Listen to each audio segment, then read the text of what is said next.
Welcome to my series about all Chopin's music. Today we have the music that can break our hearts.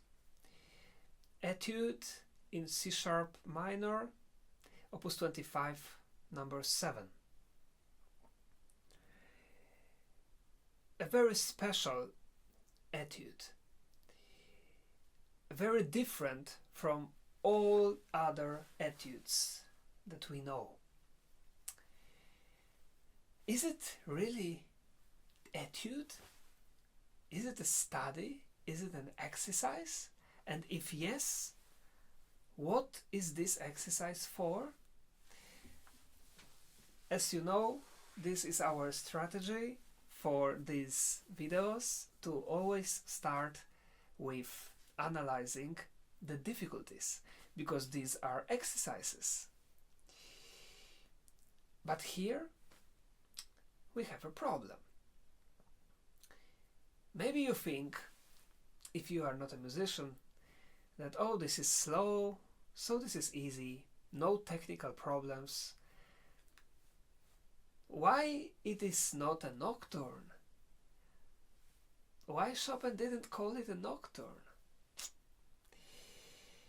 Well, I don't agree. As you know me already, I hope so, you know that I try to get deeply inside Chopin's way of thinking. And in today's episode we are also going to do it together. And let's try to find what he could think about this etude as an exercise. So, first of all, of course this is slow. And we already had two slow etudes, Opus 10 number 3 and Opus 10 number 6. But they were different. Because if you watched my videos, you remember I was talking about the tempo marking, the original Chopin's tempo that is unfortunately not respected nowadays. But when it actually is respected, then we really have a technical problem in both those etudes. In Opus 10 number 3 we have the problem that we have to sing with the fifth finger, and we have the accompaniment at the same time in the same hand, and then the middle part of this etude is very for big hands, you know, you have to stretch the hands, and it's technically very uncomfortable, so it definitely improves a pianist's technique. Opus 10 number 6 is the etude for holding one or two notes with one or two fingers and playing with all the other three fingers that we have in the hand. So, and in fast tempo, Opus 10 number 6 is quite technically demanding. But what about this? I am here to explain to you. This etude improves a special kind of pianist technique that every pianist needs to have, but that very often all the piano pedagogues from 19th century seemed to forget about.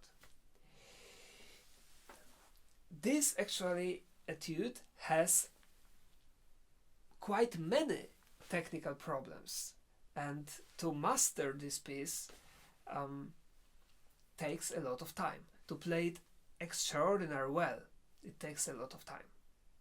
But it also improves very much every pianist. So Chopin again is very smart. He is thinking always about this. That's why, even though this piece is so sincere, and we are going to talk about it later, even though this piece is so touching and so heartbreaking, it still is an etude. So, from the very beginning, first problem, one of the main problems of this etude is playing legato. Playing legato, which as you probably know already, I was talking about it when we were analyzing etude in A flat major, opus 25 number 1. Playing legato on piano is technically impossible. So we can only create an illusion of legato. What is really legato, like a true legato?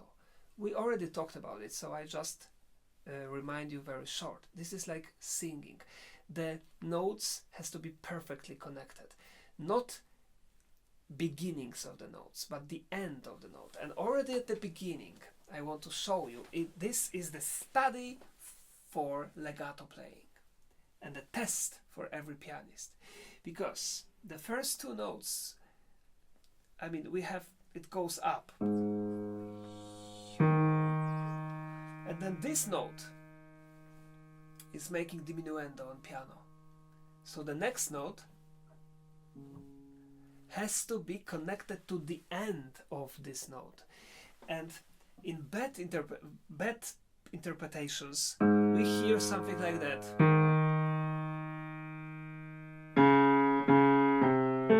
And this is already wrong. When I hear it on the concert, I stand up and I go away. I go out because I don't want to hear this pianist more. You know, he doesn't have technique. Technique, this is important. It's not the question of sensitivity, because to connect the notes, to master the touch, we need to have a perfect technique. And Chopin knew it, because first of all, we must have a very relaxed hand. All hand has to be very supple, very relaxed. When it's relaxed, we have control on the touch, and we know if we touch like this, the piano will answer like this. So then our imagination and our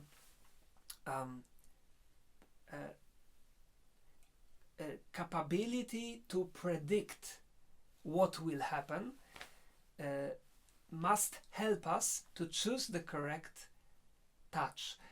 But there is something more. We musicians, we pianists, we have to live with the sound. And this etude is for that. We have to live with the sound. Is alive.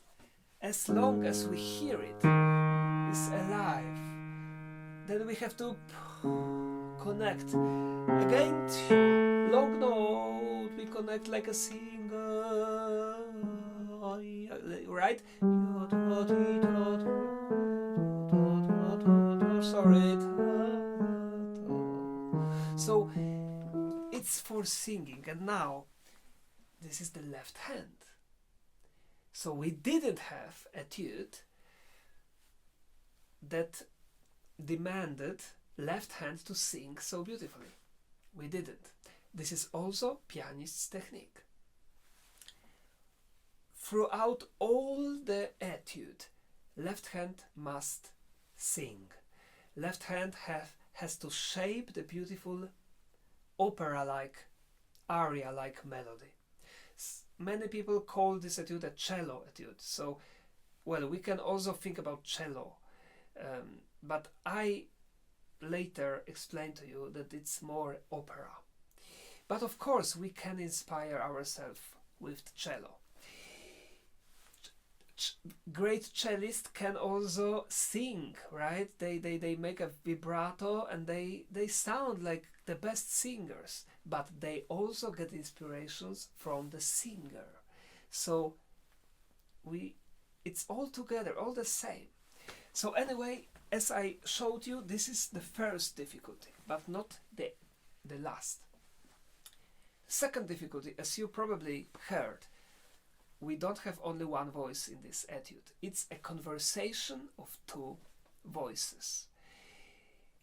The right hand, the top of the right hand, has one voice, so it's like a duet, and left hand has another voice. And these two voices are completely different people. They have different melodies, and these melodies must be shaped in a different way. Different, independent way. They are not dependent at all to each other. So that's also another problem. The pianist has to know how to tell two stories at the same time. So I will play for you a little bit, well, without this left hand at the beginning. I start from the main theme and I play for you only these two voices, because we had something else, and this is another problem. We have the accompaniment in the right hand, but we will talk about it a little later. Let's listen a little bit to two voices of the beginning.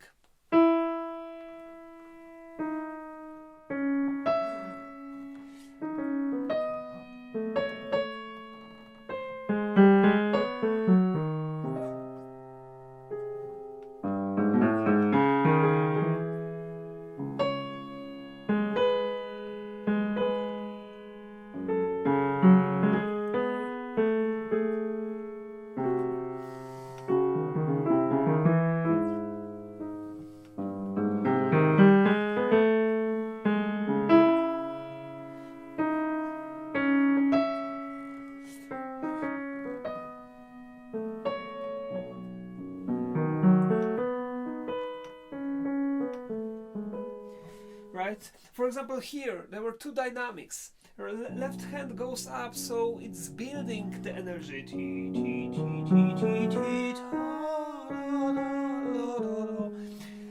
The right hand is closing the energy. It's a lifetime work to shape these two energies. And it's like in Johann Sebastian Bach music. Every voice must be shaped independently.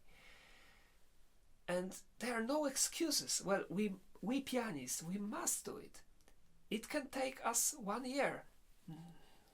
No, it's not important. We have to do it. Otherwise it will be flat. Or otherwise one voice, if we don't do it, will follow another one. So it will not be natural. We must do it. So it's technically very demanding. And then the accompaniment, you know, when you hear bad interpretation, you hear this accompaniment like this. You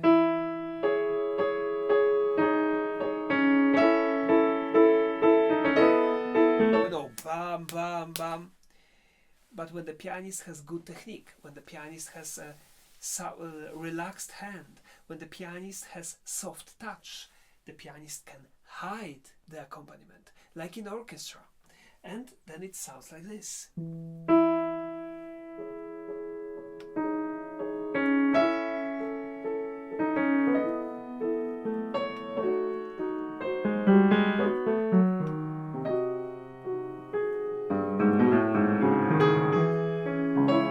So this is also very difficult, because we need to have three, not even two, three different ways of touch in two hands. Left hand, beautiful melody. Right hand, beautiful melody, and also the very soft accompaniment. So it's not that easy. And now the question of the tempo. I'm sure some of you are very interested what I'm going to say about the tempo. Yes, also here we have the metronome marking, originally written by Chopin. And now I want to show you what Chopin wrote, with what tempo Chopin wrote here. And I will show you. Oh, here I have it. Sorry, I'm not prepared. This is the original Chopin's tempo.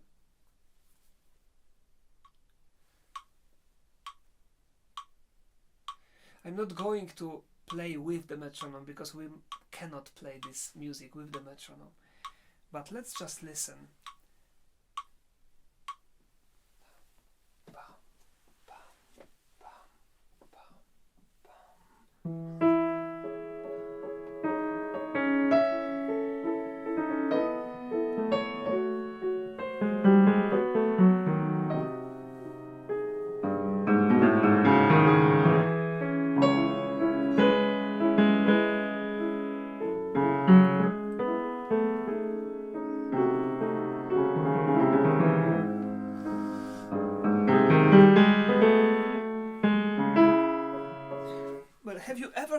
it and performance in such tempo?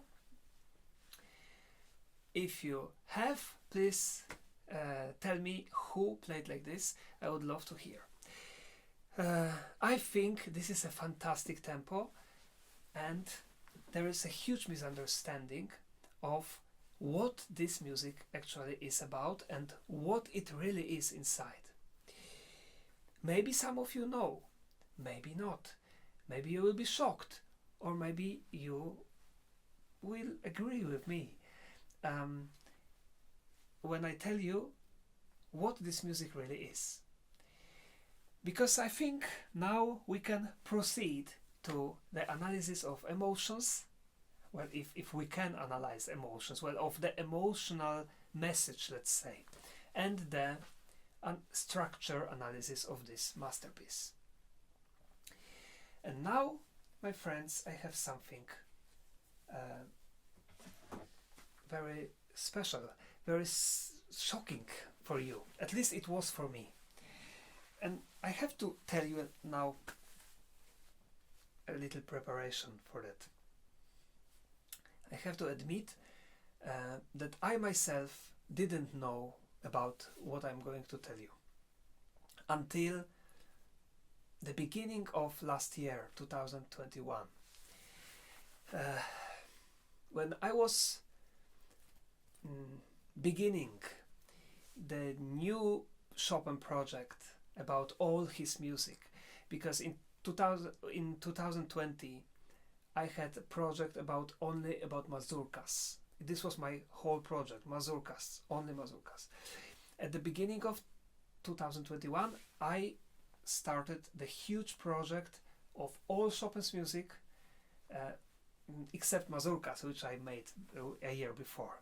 And at the beginning of this, when I was recording my first videos about Chopin ballads, I remember that I got a message from a pianist, Polish pianist, a professor at the Frederick Chopin Warsaw University, a very good pianist. His name is Konrad Skolarski, and he wrote me a very enthusiastic message about my project. He said he watched that and he thinks I'm doing a fantastic job and this is really amazing. We didn't know each other that time. I only heard about him, but we never talked, we never met. We started to write to each other, talk a little about Chopin, about this project, everything, and we became friends. And it was he who told me that this etude very often is misunderstood, that many people think it's a cello, some musicologists even find here a Polish Christmas carol. Well, there is no Polish Christmas carol, that's for sure, here. And he says that in Europe, not in Poland, but in Europe, in Germany, in some other European countries, so maybe also you know it, he found out, somebody told him when he was younger, he had master classes, that here in this etude Chopin quotes Bellini's opera Norma. I'm sure you've heard about this opera. It's very famous, Bellini's opera, considered as the most difficult soprano role in all the repertoire. And he told me that second act of Norma, the beginning of the second act, sounds exactly like the first melody that Chopin is using here. And when he told me this, I couldn't believe. So now, if you know me, and I hope you do, I hope you watch my other videos, you know that I'm not so, how to say, on the surface goer, how to say. What did I do I listened to the whole Norma. 1, 2 times. And of course, we have proofs and witnesses that Chopin attended the premiere of Norma in Paris, and he was crying all the opera, and especially on all these arias, duets, and everything. But he was deeply, deeply touched. He loved this opera with all his heart. It was one of his favorite. Later, he got friends with Bellini. They get together very well. They were very similar to each other. But there must have been something in Norma, something so special that touched Chopin deeply, that he decided to write such music as inspired by this opera, especially the beginning of second act. So, I was digging more and more. I must, because that time I didn't know how to make analysis, what to tell you about this etude. I never played it, because I must tell you, for me this etude was so heartbreaking that I didn't want to play it. It was too heavy for me. It was too deep for me. I'm too sensitive for this music. But now I'm here, I have to analyze and play all of the etudes for you. So I was exploring more. So of course I read thoroughly about Norma, about all this story and what happened in this moment, exactly the moment when Chopin decided to quote. And now I want to explain to you, if you don't know the opera. But of course in a very, very short, because this video must not be too long. Norma has a beloved man, and she has 2 children with this man. And just before the second act, she found out that he's cheating on her with another woman, a woman that she knew, and that she found out that he's going to leave her. So, betrayal. She was devastated. She is so devastated, and this is so dramatic for her, that at the beginning of the second act, exactly this music. First we have the instrumental part when cello is presenting this melody, and a little later, if you continue listening, after a short recitativo, we have the aria with the same melody, and she is singing such words. They are both asleep. She's singing about their 2 little children, those children with the lover. They are both asleep. They are asleep. They will not see the hand which strikes them. No remorse. Oh, my heart, they must not live. She wants to kill her children. She's so furious. Slaves of a stepmother, abuse far worse than anguish. Oh, no, never. They must die, she sings. I cannot go nearer. A chill seizes me. My hair stands with fright. To kill my children, tender babies, until now the joy of my life. They, in whose smile I seemed to see heaven's pardon. Can I kill them? What guilt have they? They are the children of Polion. Polion was her lover. That is their crime. For me, they have already died.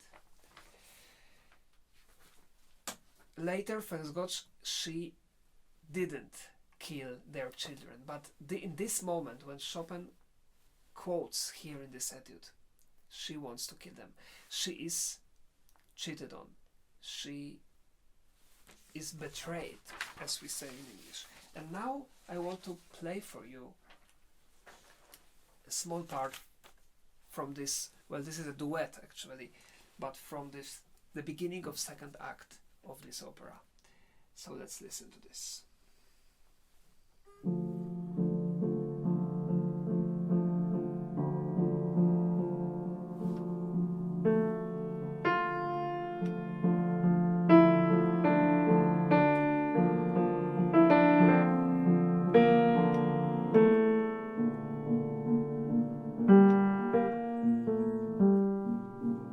This is cello, because the cello starts.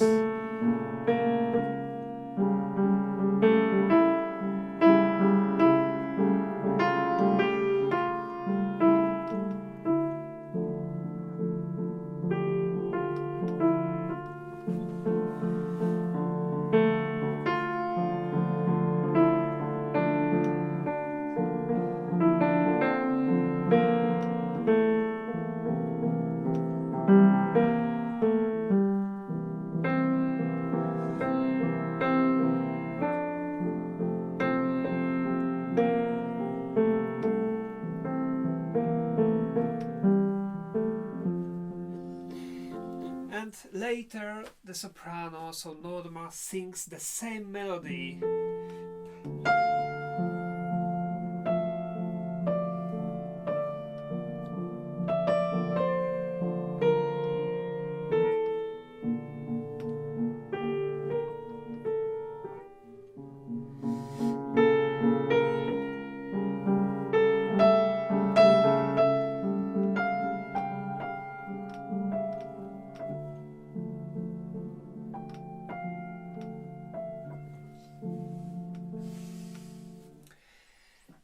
Very touching, very, very touching, very beautiful music. Did you hear it's the same melody?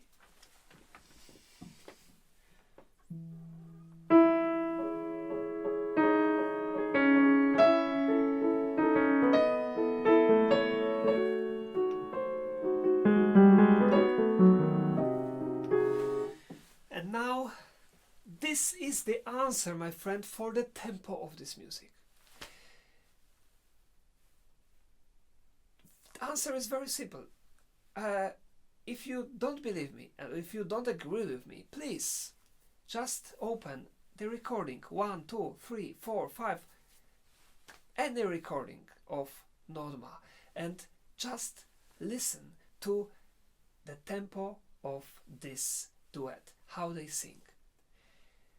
This is the answer. I tried, I checked, and believe me or not, but the metronome tempo of the average performance of opera, this part, is exactly the same which Chopin wrote here. He was smart. If we lose this tempo, if we play it slower, forget about the opera, forget about the Norma. Of course, it will still be beautiful music. Beautiful, very depressive, very sad, heartbreaking music. Because this is what Chopin wrote.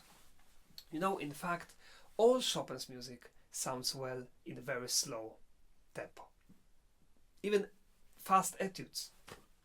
And I think I proved you this because in many of my videos I use much slower tempo to show you what's inside, and it's always beautiful, right? Also, when we practice, we pianists, we do it. But here, to achieve this beautiful aria, we must play it faster. But we have to keep the touching atmosphere and this drama. But now, the question is, why Chopin got so touched and that he decided to use this theme? To kill children? This is terrible. Well, my friends, because the premiere of Bellini's Norma was the first premiere was in Milano, in Italy, in 1831.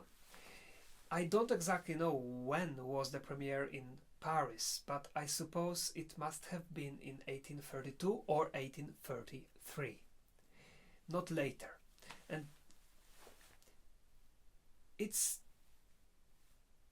the time when Chopin was betrayed by his big love, his first really love, the girl that he wanted to marry, the girl that he met in Warsaw, he fell in love, the opera singer, Konstancja Gładkowska was her name. And we know from his letters, I'm not going to quote now because this video will end tomorrow if I start, but we know it. He even mentioned her in his Stuttgart's diary. So the diary that he wrote when he found out that Polish uprising collapsed. When he wrote the Revolutionary Etude, when he wrote Opus 25 number 11 and Opus 10 number 6 at around that same time. About Opus 25 number 11 we are going to talk soon. But today we have this one. And he got touched not only by the Bellini's music, but mostly because he found himself in this story. He felt like Norma. He had the same feelings. So that's why he was crying, and that's why he decided to, that's my opinion, to use this theme. And why it's so important for us, for listeners and for pianists, because we pianists, we have to express what he felt, right? This is also important and difficult in this piece. It must be sincere. We have to have empathy. And for listeners, because when we know it, when we really think about it, this music can touch us much deeper than before. That's why I'm here. That's why I'm telling you. And once again, thank you to Konrad Skolarski for telling me this very important thing. And now we proceed to the analysis of the structure. Everything starts from the left hand alone. And you know, one last thing which I want to show you, when I was doing analysis, it was not easy for me. And I was analyzing many different aspects and I was looking for many different connections. And this left hand at the beginning, for me, when I started analysis, it reminded me of Johann Sebastian Bach music, because for me it sounded like the theme of the fugue. It could be the theme. And then we would have the second voice, and then the third voice, you know. Bach's fugues are constructed like this. So I thought maybe Chopin was also inspired by Bach. So what did I do? I opened Das Wohltemperierte Klavier, so the Well-Tempered Clavier by Bach, the first book. Fugue in C-sharp minor, the same key that is this etude, because I thought, well, if the inspiration, then it must be the same key. And now I want to play for you. And I wonder what you think. This is Bach C-sharp minor fugue, the theme, and I will play a little bit more.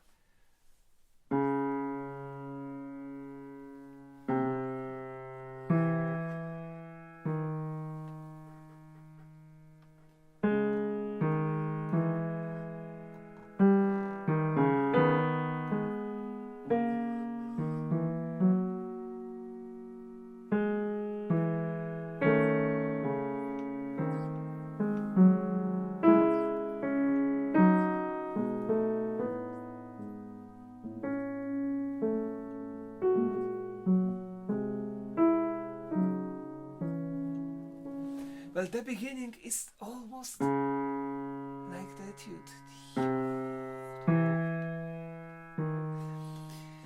And now, another thing. This fugue is very often presented as the example of the figure of the cross, which Bach, as like a rhetoric figure in music of Bach. Bach was using it a lot. Because when we connect with the line, the first note with the last note, and then the second with the third, they cross each other. And this was like a code in Baroque to write music about suffering, crucifixion, you know. Usually it was, in Bach's music, it was connected with the religion, with Jesus Christ. Chopin knew it, and believe me or not, but here we have exactly the same figure. We have the figure of the cross, and it's exactly, well, I even draw myself. I don't know if you can see here the cross. Can you?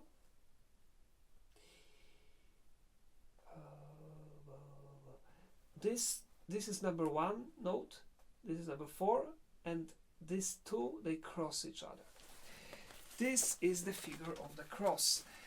So, suffering.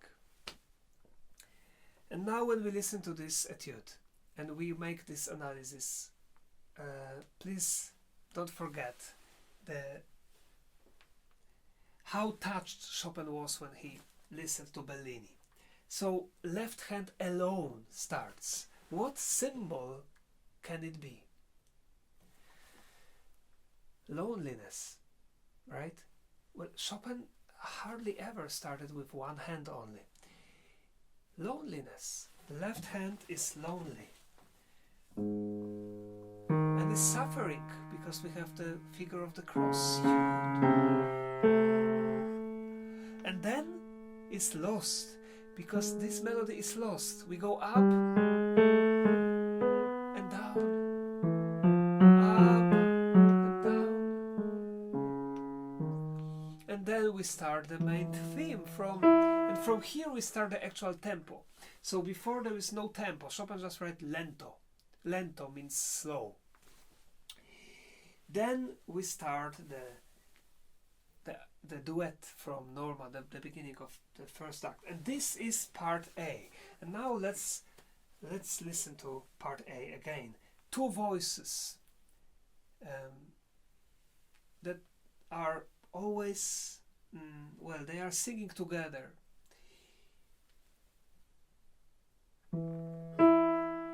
The first phrase.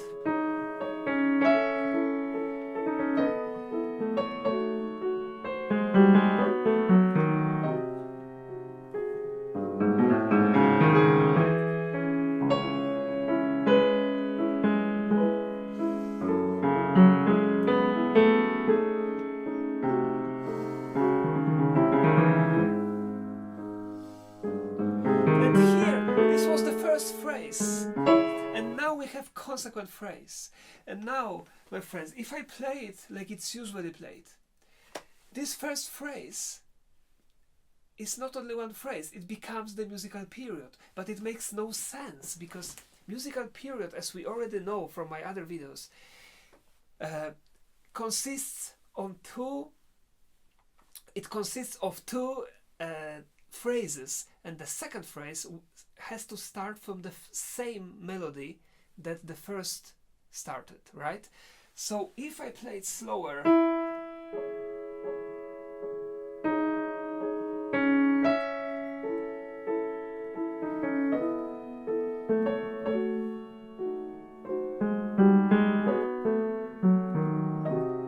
this is the end of the first phrase, and then this is the second.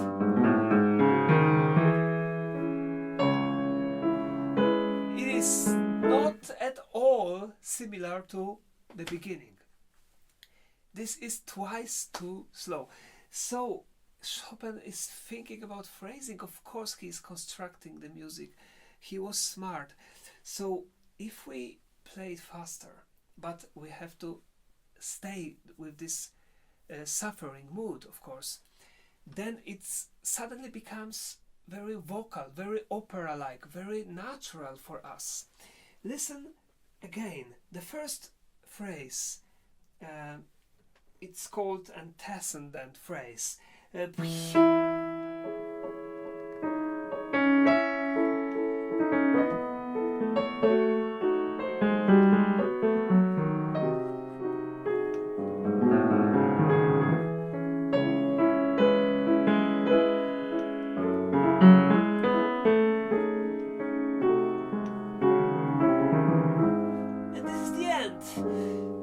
We take a deep breath and we start again. The consequent phrase.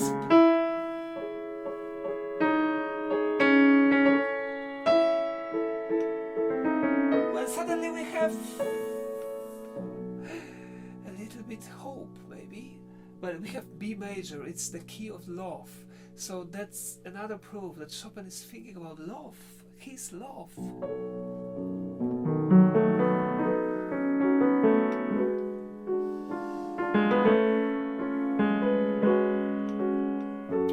From here, left hand is walking somewhere.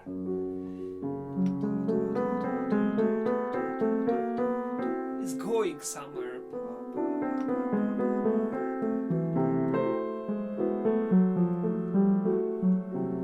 And we arrive to something mysterious and something incredible. The very important part, very important phrase. Let's listen and try to remember this phrase.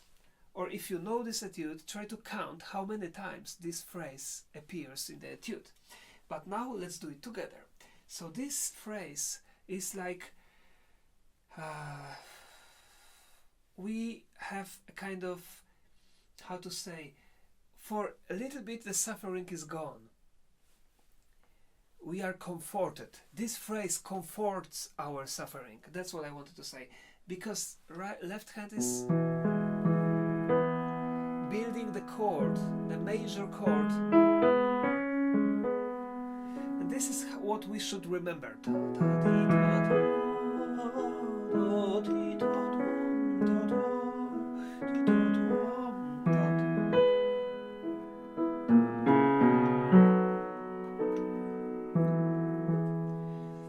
This is the end of part A. And now part B starts, the middle part.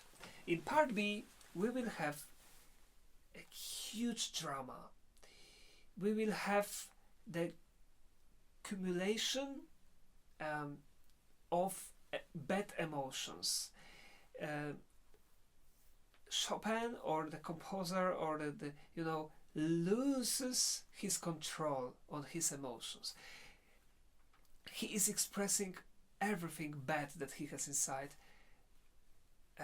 thinking about, I don't know, broken heart, losing somebody, or we can think about whatever we want. But this part B consists on two parts actually. And the first part is the first musical period, but this is constructed in a very typical Chopinian way. Do you remember, maybe, very often I explained it before, that Chopin constructed phrases like one, short, short and long. And he took it from Bellini, because Bellini was constructing phrases like this. Short, short, long. And Chopin also. And we have plenty of examples in all his music, but the best one is, I always show it, is this one. Short, short and long.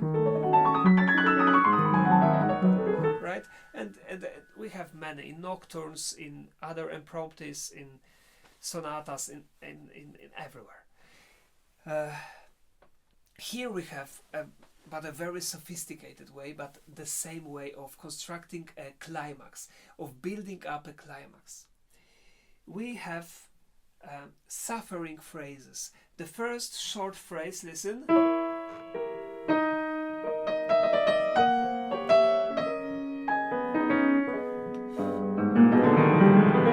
And then the second phrase.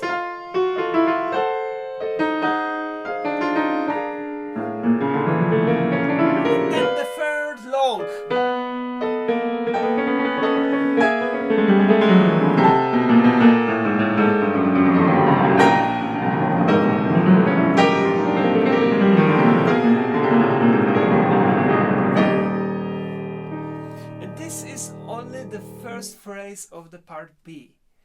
Full of drama. Left hand, you know, is like in Inferno, in hell. Very, very dark, very virtuoso also. And one very important thing here, the big climax appears in the key of E flat major. E flat major, for musicians, you know. For not musicians, I just want to tell you that E flat major is so far away from C sharp minor as is Poland from Australia.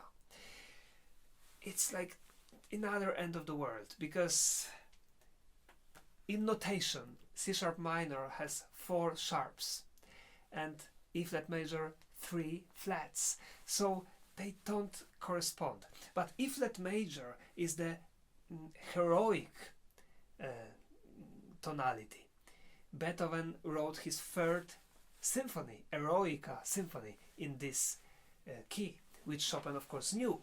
But does it have any meaning? We don't know. Maybe yes, maybe this is the moment when Chopin thinks musically, I will overcome the suffering. I will overcome it. I will live without her. So let's listen again to this first part of part B. The first phrase.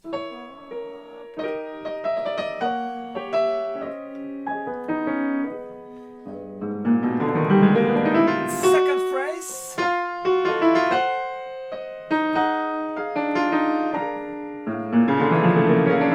Third.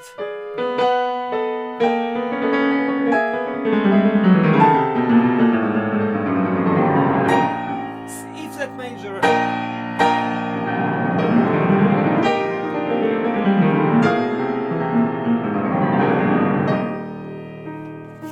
And now the second part of part B this is a huge contrast. Listen a little and then I will tell you something, what I found out.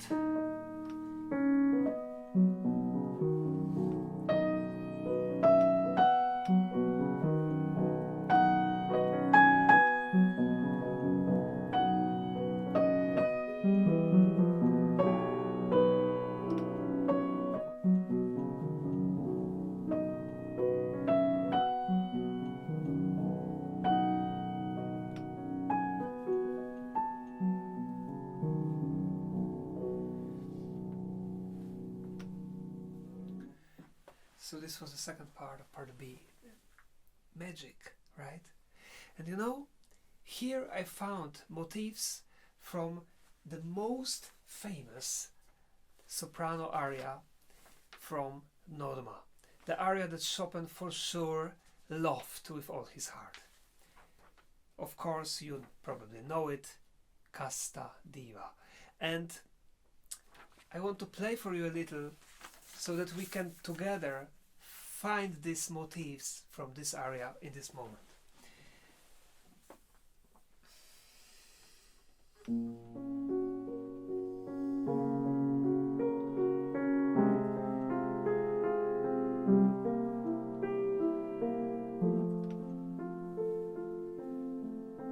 Now she starts to sing.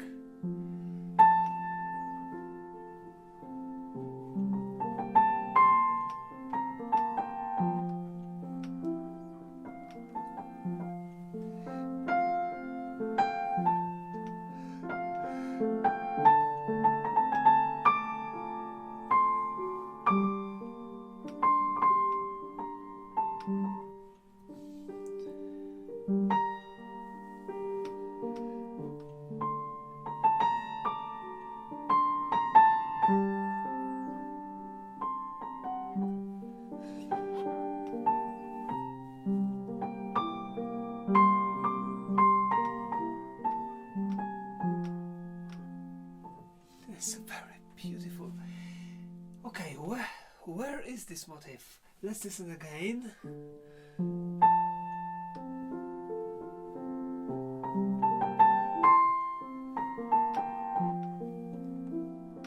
And now listen to this.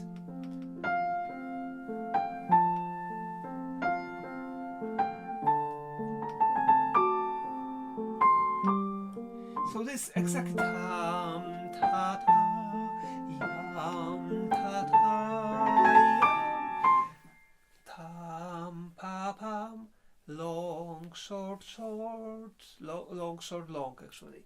And now let's listen to Chopin's Etude. But before, what is this aria about? Very short. It's a prayer for peace in the world. So for Chopin it was very actual. It was, we had a war in Poland. I'm sure he was deeply touched. Did he use it here? Let's listen. Now listen. Again.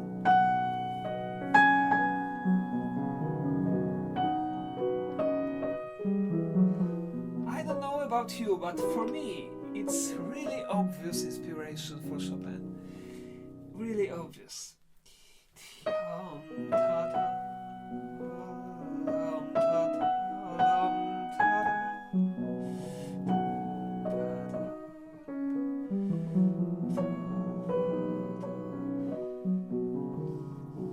And everything disappears. Very touching, beautiful moment of this etude. And then what happens next? Something incredible. Listen.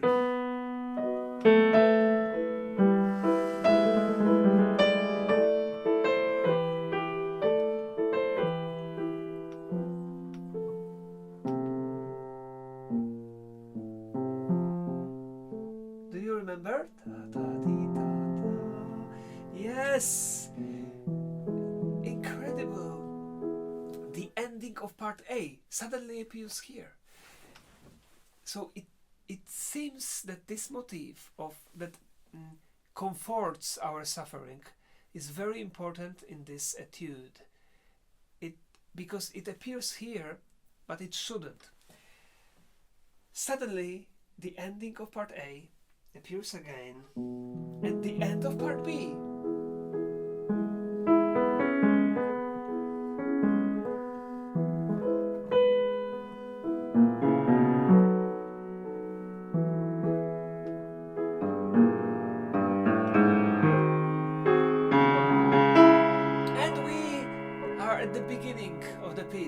Part A again, so we had A, B, and now we have A.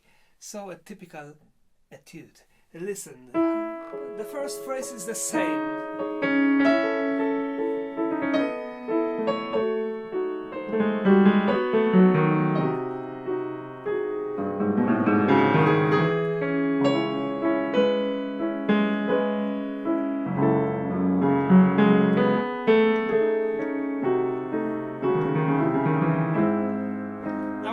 Left hand is very scary, dramatic, and the consequent phrase.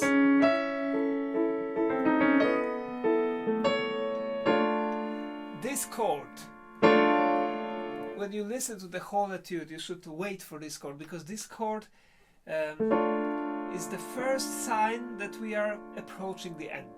The coda and the end. Then the left hand is walking again somewhere.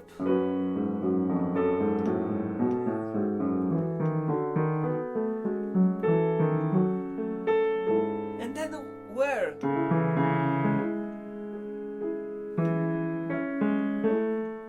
Do you know what is this?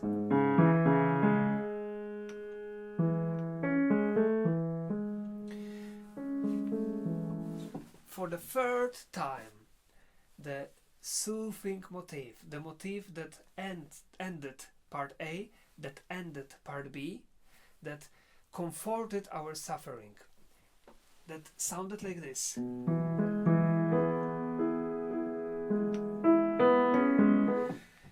because it was in major key, so bright key, warm key. For the third time, at the end of the piece, it appears in minor key, so in a dark, sad key. And this is not good, because it seems that the suffering cannot be comforted. That's the symbol. And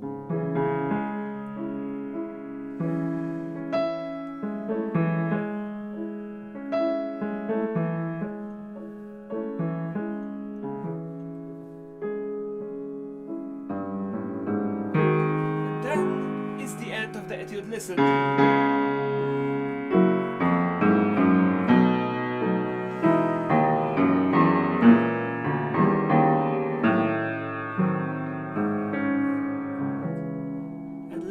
Is asking questions and dying. And this, before I play for you, I want to tell you something. The ending of this piece sounds just like the ending of some duet in opera or aria in opera, where the person who sings dies at the end. And usually in opera, we have operas like this, you know, the dying man. And then ends, usually the orchestra ends, and usually there is the end of some act 1, usually the first act, or act 2, well, anyway, the end. Then we have a break, and then we come back and we have something else. That's how Chopin constructed this. Listen to this ending.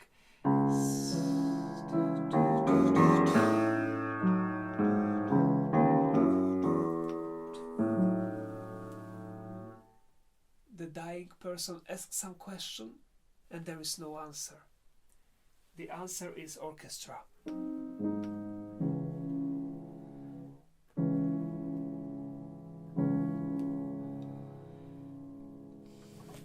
Deeply touching piece, very, very sad, depressive, not easy to play. Improves pianist technique. A lot of things. I think you can say now how smart Chopin is. He thinks about all the aspects of pianist's technique.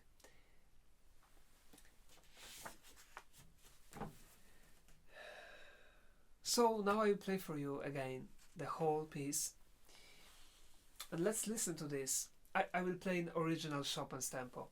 Let's listen to this with this thinking that it's just some kind of scene in the opera, but Chopin is thinking about it, but he is also expressing his own state of mind. He was betrayed. In 1832, Konstancja Gładkowska, his love, married another man. And we know from his letters that he was furious. He felt, well, you can imagine, if you are a man, you can imagine even more if you are a woman, but if you are a woman, if you can imagine if your love, a man, married another woman. It's the same feeling. His love was full of passion, was beautiful, was fulfilled because they were engaged. He was thinking about the future with this girl, and she married another man because he left from Warsaw. She was not patient, she didn't want to wait. Well, sad, but on the other hand, because of that, we have this music and many other heartbreaking, but also in a way touching us music that talks about emotions that we all experience. That's why we love Chopin so much. So probably because this music is so emotional and I'm too sensitive, probably my heart will break at the end of this performance. So I don't think I will say any word. I will just turn off the light, and I want to say already now to you, thank you very much for being with me, for watching these videos, and tomorrow we will have another etude, but today just enjoy, if it's the right word, this aria duet, so opera duet, sorry, I'm already in the mood.